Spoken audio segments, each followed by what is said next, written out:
We play for big pots, small stakes, and the chance to say, read 'em and weep. For the weekends, the all-nighters, and the lunch hour. We play for the legends and for the unknowns who dream of winning it all. For the bad beats and the pocket kings we sometimes have the sense to fold. We play at fulltiltpoker.com. They're the best poker players in the world. And in the next 30 minutes, they'll help you become a better player. Led by the professor, Howard Lederer, FullTiltPoker.net has created an exclusive classroom to teach the strategies, techniques, and nuance that separate poker winners from losers. Joining Howard in studio today will be champion poker players Daniel Negreanu, Phil Gordon, Cloney Gowan, Phil Hellmuth, Annie Duke, and Antonio Esfandiari. It's a rare opportunity to learn from the best. FullTiltPoker.net presents Learn from the Pros. Everybody looking for that one tip or maybe a whole bunch of chips to help beat their buds at the poker table? Well, I don't have the chips. We do have the tips, as in plenty of them. As FullTiltPoker.net presents Learn from the Pros, he's one of the best around, the professor, Howard Lederer. I am Chris Rose, and see, wouldn't you just like to go over there and just take those chips and use it against your buddies? You know, there's not a seat open, but I'm next up. Yeah, there's not a seat open with good reason. None of those guys want to sit next to you. But maybe at the end of the 26-week tutorial, everybody at home will say, you know what, Howard Lederer, come join us. Maybe they can beat you then.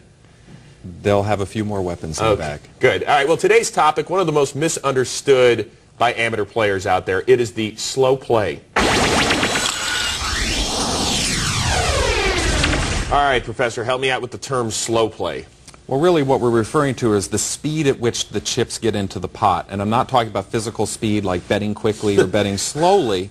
What I'm talking about is, are your chips going to get in quickly during the early part of the hand or during the late part of the hand? When you fast play a hand, you get your chips in early, you have a strong hand, you're making big raises before the flop, or you make a big raise on the flop when you think you have the best hand. When you play it slow, you're waiting till 4th Street, 5th Street to get your chips in, and maybe you're letting your opponents catch up a little bit. But obviously the key is you have to have a great hand to do this, and then also you have to be able to afford to, you know, let your opponent catch up. You know, turn around and be like, hey, come on, get up here. And we do have a piece of tape where TJ Cloutier does this to perfection in the original Poker Superstars. All you guys are there, very aggressive players at the table. Yes, and, you know, he is playing against some very aggressive players at the Poker Superstars.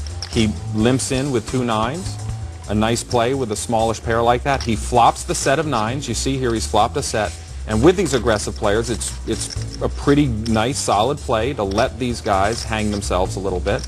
And he hits a perfect card on the turn. He fills up. I make a small bet with my 9s. I'm thinking my hand could be good. Johnny Chan folds, and TJ just calls. He's giving me a chance to possibly fire at it again on the river, but he's also letting maybe Phil Ivey get in trouble here, thinking that he can steal a pot, and that's exactly what Phil Ivey tries to do. Comes around to me. Of course, I have an easy laydown.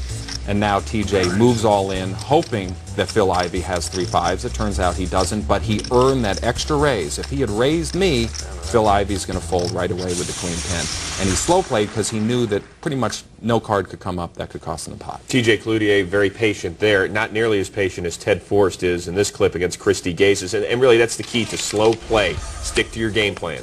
Stick to your game plan, but know when you really need to slow play to get action. In that earlier hand, TJ realized maybe Phil Ivey has a 5 and he can bust them. Here's a situation where Ted Forrest has 3 aces. There's really nothing left in the deck for Christy Gazes to have. So Ted checks on the flop.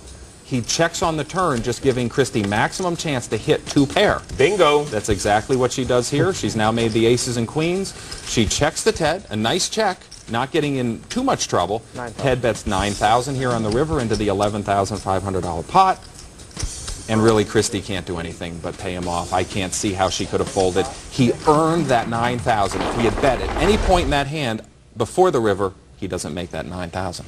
But of course, we want to emphasize here, you can only slow play when you've got a great hand and you feel like it is the best hand at the table. Notice these are 2 professionals, and in both situations where they slow played, their opponent had 0% chance to win the pot. TJ had the full house, and he checked. Ted had the 3 aces. and his opponent had no chance. Is that the reason why when I play slow play against you, it hasn't worked yet? Well, you know, if you... Yeah, exactly. That's okay. You don't have to be modest or anything, Howard. That's all right. At the end of the 26 weeks, I'm gonna beat you at least in one hand. We're back with more, all right?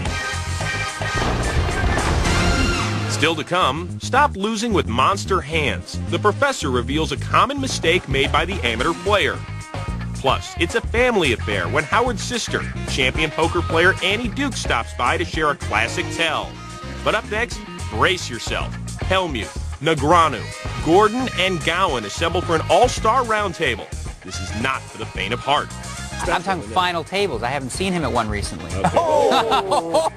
So stick around and learn from the pros. FullTiltPoker.net presents Learn from the Pros.